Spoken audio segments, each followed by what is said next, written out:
Good morning guys, how's it going? Welcome back to the channel, welcome back to another video. Cool crisp autumn morning, I'm out for a gravel spin around Gralloch Forest. There might not be loads of gravel trails around County Antrim, but what we do have is it's pretty good. Gralloch's pretty epic. Yeah, it's getting to that time of year, autumn and winter, when I'll probably be doing a little bit more gravel riding. I tend to do road cycling in the spring and summer and a bit more gravel in the autumn and winter. I do also have a few events coming up over the next number of months, kind of gravel events. So I have Lakelander Gravel Grinder coming up next week, or well, it might be past by the time I publish this video.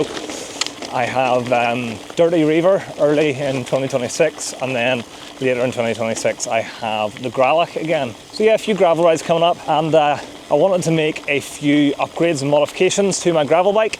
So that's what this video is about, just a few upgrades that I've made to my gravel bike, which you might want to make to your gravel bike too.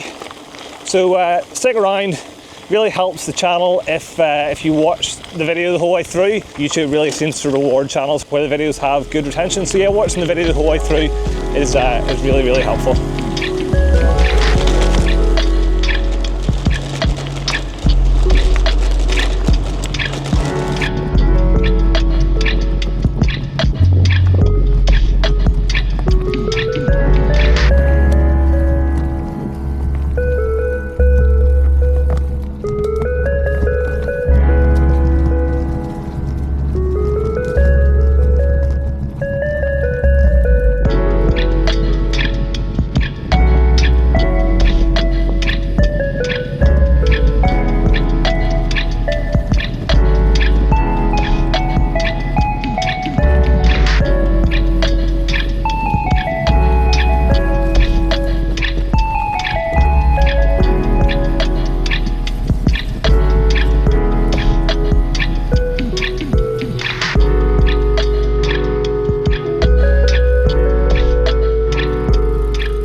Ride through this at speed with confidence.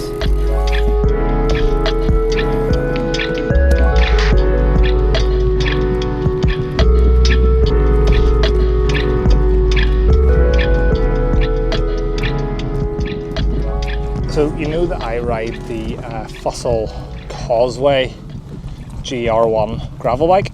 They've also just released a new gravel bike, so you can go check that out on their website.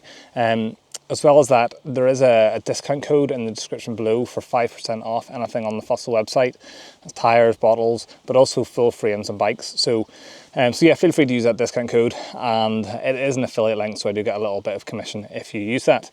But yeah, I ride the Fossil Causeway GR1 and I love it. It's a great bike, solid bike, really good fun on gravel trails and light mountain bike trails. Really enjoy it. So why would I need to make changes or upgrade parts of the bike? Well, if you've watched my video from the Gralloch earlier this year, you'll know that I had a bit of a nightmare with punctures. And to be honest, a lot of that was down to just being a bit unlucky. But there's a few things I noticed. One, yes, I had that puncture, which was a bit of a nightmare. But after that, then I found that I was just riding a bit more cautiously because I didn't want to puncture again. So I was riding a bit slower, a little bit less aggressively. And also the second half of the Gralloch course, the gravel was pretty rough.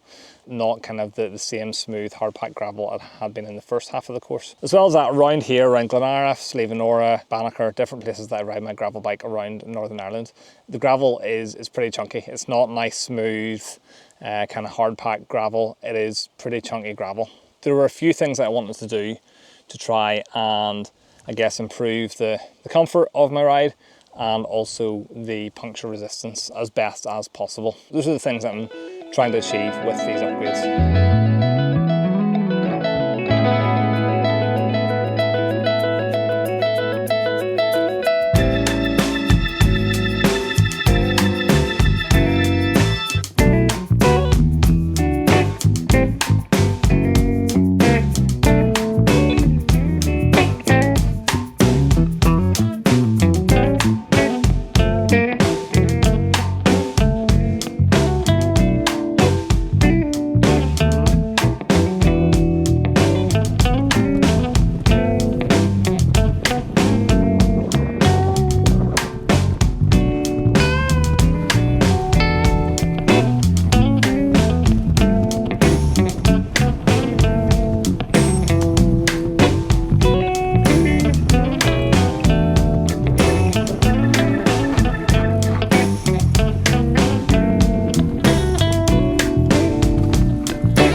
One of the downsides of Glenariff, if you come this way, is you have these steps to contend with.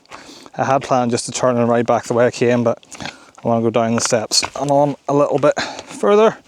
So yeah, it's one of the only downsides of Glenariff.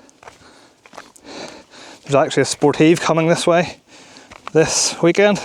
Gravel of the Glens. I can't do it, unfortunately, because I'm going to be at Late Hap, Ireland. But yeah, so it's coming this way. I think it's Sportive's actually coming up the steps. So a bit of hike-a-bike for the guys taking part in that. Yeah, that'll be good crack. Okay, I've negotiated the steps successfully without falling down or slipping. That's a win in my book. I frequently fall for no good reason. So, what are the actual changes that I have made to the gravel bike? What are the upgrades that I've made? Well, first up, I have installed a suspension stem.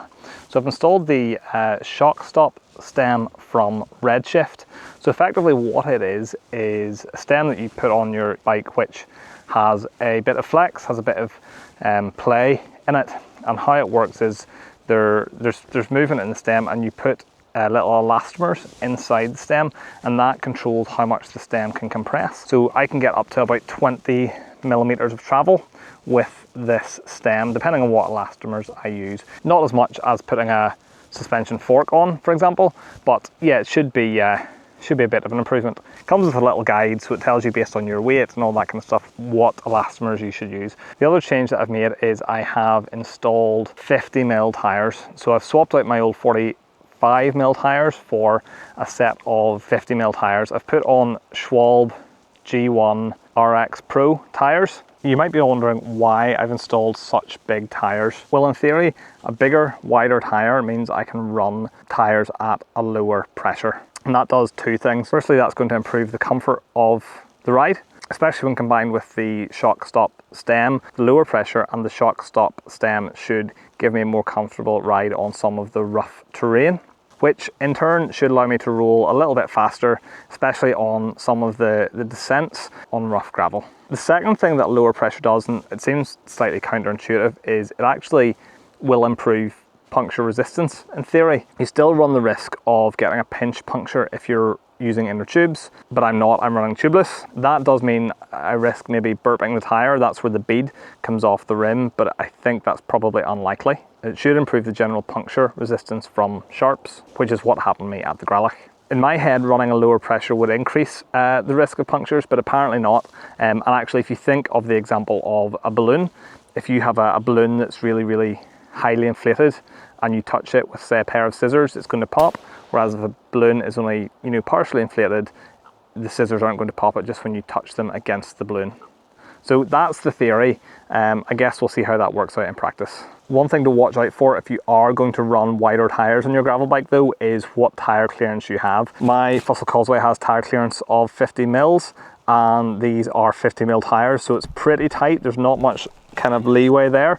The tires are measuring at 51mm when inflated to 25 psi, so not loads of room. So yeah, just check your clearance on your bike before kind of buying or putting on wider tires.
have to work on my upper body strength for gravel cycling while it's carrying out the bike.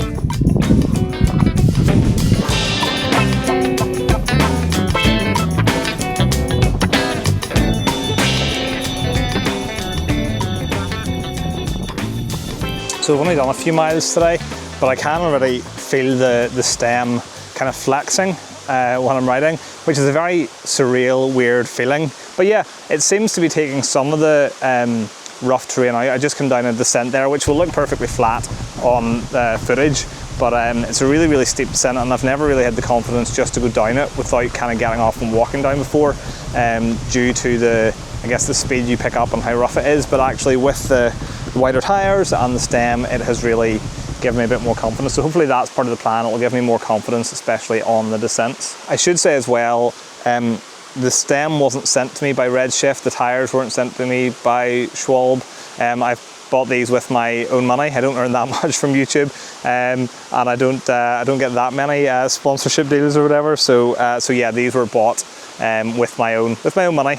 There is, however, an affiliate link to Redshift stem in the description. So if you're interested in buying a stem, use that link, and I will get kind of a little bit of commission, and you will get a little bit of discount, but it doesn't cost you anything extra. There are loads of other affiliate links and different things in the description as well to check out. Well, if you've made it this far in the video, thank you so much for watching the whole way through. If you have any other recommendations for how I can upgrade and improve my gravel bike, and things to test out to improve the ride, make it smoother, make it faster, that kind of thing, do let me know in the comments. If you've enjoyed this video, please give it a thumbs up, hit that like button, don't forget to subscribe. I'm going to go enjoy the rest of my gravel ride without the cameras, and yeah, I will see you guys in the next video.